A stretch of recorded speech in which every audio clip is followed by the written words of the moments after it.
Hey, how's everyone doing today? Yeah. Did anyone else have trouble getting here today from the F1 traffic? Yeah, I literally just walked in, so we're going to take it from here. So my name is Dave Uhryniak. I lead ecosystem development at TRON DAO.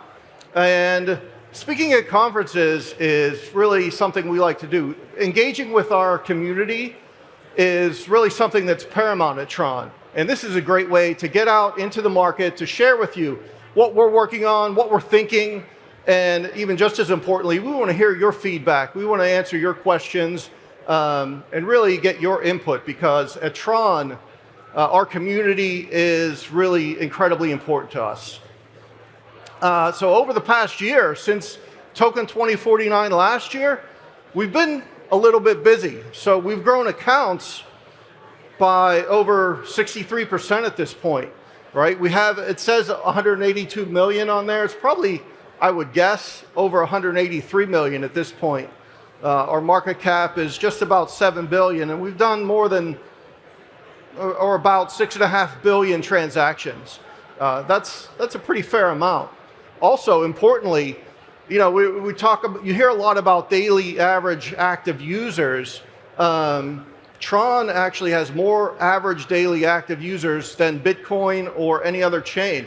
There's a lot of work out there from firms like Messari and Nansen, and if you look that up and go research it, you'll see that TRON is leading the blockchain world in terms of active users, right? And we'll get into why a little bit later. And then interestingly, according to the firm Messari, at the end of June, over 35% of all stablecoins transact on the TRON network.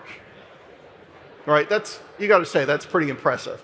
Additionally, we've been launching new products. And in July, we launched Staked USDT, and that is our first product that's really a tokenized real-world asset. And that's a bridge between traditional finance and blockchain, and it connects crypto with traditional assets. And one more thing, you know, here on stage, I can see this sign that says there's a blockchain that's the greenest in the world. Well, last year, we worked with a company called CCRI, Crypto Carbon Ratings Institute, and we did our own work to see how green TRON is. And TRON is one of the greenest chains in the world, one of the most environmentally friendly chains in the world. So I encourage you to go look up that report. It came out last November. It's from CCRI and TRON, and it really shows how environmentally friendly TRON really is. So today, I want to talk to you about payments. So I want to go over the traditional model of payments, what we've seen up to now in Web 2, and then I want to focus on what's coming, right? What's ahead, and how do we get there?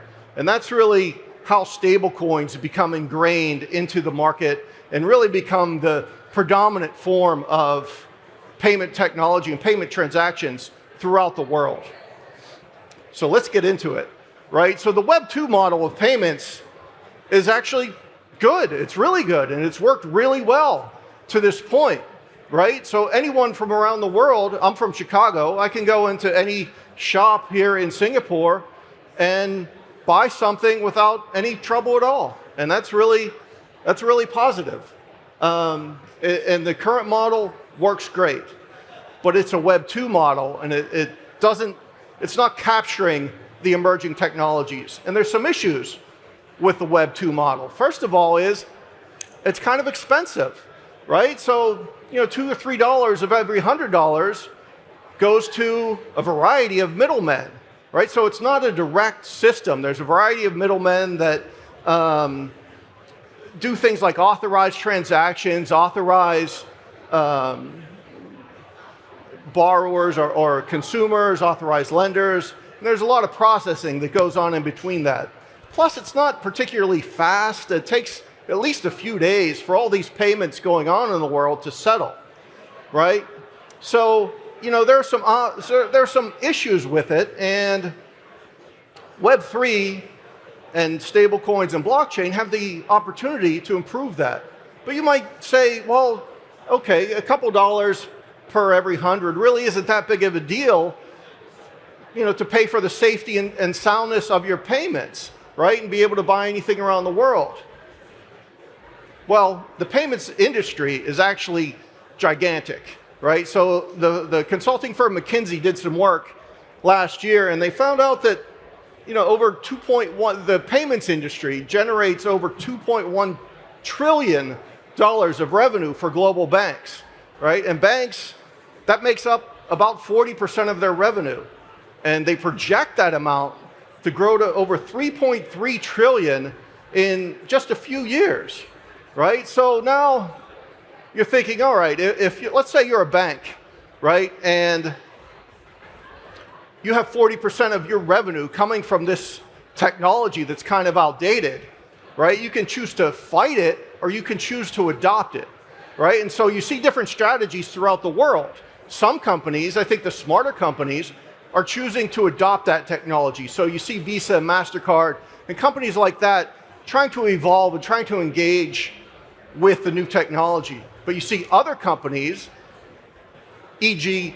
retail banking in the United States, really fighting that. And the biggest way I think traditional banks in the US are fighting this new payments model is through regulation, or at least in the US, the lack thereof regulation, right? And one of my favorite sayings is that when the winds of change blow, be a windmill and not a wall, right? And the stablecoin change isn't just winds of change, it's a hurricane of change, right? And this is what we see. So right now, the stablecoin market cap is at 122 billion. But over the next 5 years, that growth is going to explode and be over 2.8 trillion, right? That is amazing growth. So what's going to drive all that growth, and where's it going to come from, and how are payments and retailers and consumers going to engage and facilitate all that growth? Well, before we get into that, let's look at how it's being used now. So Milk Road has done some interesting work, and they looked at the volume of stablecoin transfers being used right now, just to see, is anyone actually using stablecoins for anything right now? Well, the volume of stablecoin transfers is just under $8 trillion throughout the world, and that was at the end of last year, so it's probably higher this year.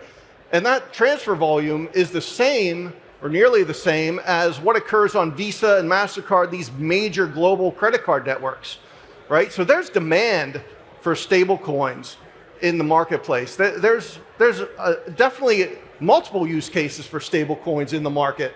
And we're seeing that manifest itself in a variety of ways. And now extrapolate this out with the last slide. So if you see the stablecoin market cap explode to whatever it was, over $2.5 trillion, the transfer volume of stablecoins is going to move along with it. All right, so let's talk about the Web3 model, right? The Web3 model offers significant advantages to the current model. First of all, it's instantaneous. Secondly, it's secure. It's really hard to commit fraud on a blockchain network. Most importantly, it's low cost, right? It's interoperable and it's direct, right? There's no intermediates. You don't need intermediaries in a blockchain world. They're just really not necessary, right? And importantly, it offers or provides consumers with a choice of using a different payment mechanism or payment token for different purchases, right? And it allows more freedom for consumers to choose how they want to hold their currency, right? So if you're, let's say you're country X, right? And you have your currency, but your currency, you've made some poor monetary policy decisions and your currency has rapid inflation. The users of your country can swap out of that currency, go to a dollar-backed currency. They can go to a gold-backed currency if they want, right? So this is much better for consumers around the world. But, at this point, adoption is early. So what's going to be some drivers of this adoption, right? I think it comes down to three areas. First, you have business model evolution. Second, there's what I call global personal capitalism. And third, there's the adoption by adjacent technologies. So let's go through these. Business model evolution is really the recognition of Web3 by enterprises that they can gain a competitive advantage by adopting these emerging technologies, right? So let's say if a company adopts stablecoins for payments or crypto for payments, right, they have the opportunity to really create significant efficiencies within their model, right? They can differentiate themselves. They can create pricing power in the marketplace, which they otherwise would not have had. And then ultimately, they can really leverage all of those things to increase their competitive advantage. And really, if they're a first mover, if you see companies that are smart enough to be a first mover in these areas, they can leverage that advantage to really lock in their customer base for a much longer time. Global personal capitalism is something that is the ability of consumers around the world to secure and monetize their creations, their information, and their activities, right? It creates this explosion of personal property rights that is really yet to be seen, and it's going to create new markets. And all of these markets will need to have some type of payment mechanism involved in them, and that payment will occur via stablecoins, right? And I think this is going to lead to further adoption of stablecoins as payments. Now, the third piece of this puzzle is adjacent technologies. So when you think about things like IoT or virtual reality, right, or AI, things like that, those things have payments involved in them as well, to a large extent. And that's going to further the adoption of stablecoins as payments. So we're already seeing some countries really make significant moves in legislation to make stablecoin payments a reality. So in Asia, you see the Monetary Authority of Singapore. And if anyone is from the Monetary Authority of Singapore, big shout out to you and thank you. You're helping make great strides. Also in Japan, we've seen great legislation for stablecoins. In Europe, we've seen MiCA, which is helping to further Web3. And then in the Middle East, we're also seeing some significant legislation coming out of there, right? These countries are taking the windmill approach to Web3.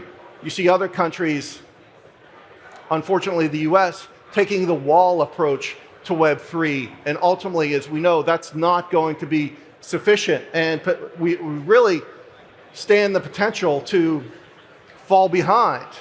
But that's a different topic, a different presentation. So now lastly, I want to point out this gentleman right here, Prince Adeje. Right? He's in Ghana, and he's already using stable coins for payments, right? So in this picture, what he has done, he has leveraged the TRON network to use USDT to buy a new phone there, right? And we're seeing this happen around the world. We have amazing adoption of the TRON network throughout the world, from Argentina to Africa, throughout the Middle East. People are using the TRON network to get out of their home currency and to get into a stable coin like USDT, right? But this is just the beginning, and TRON is continuing to take steps to be the global settlement layer. That's all my time, but thank you.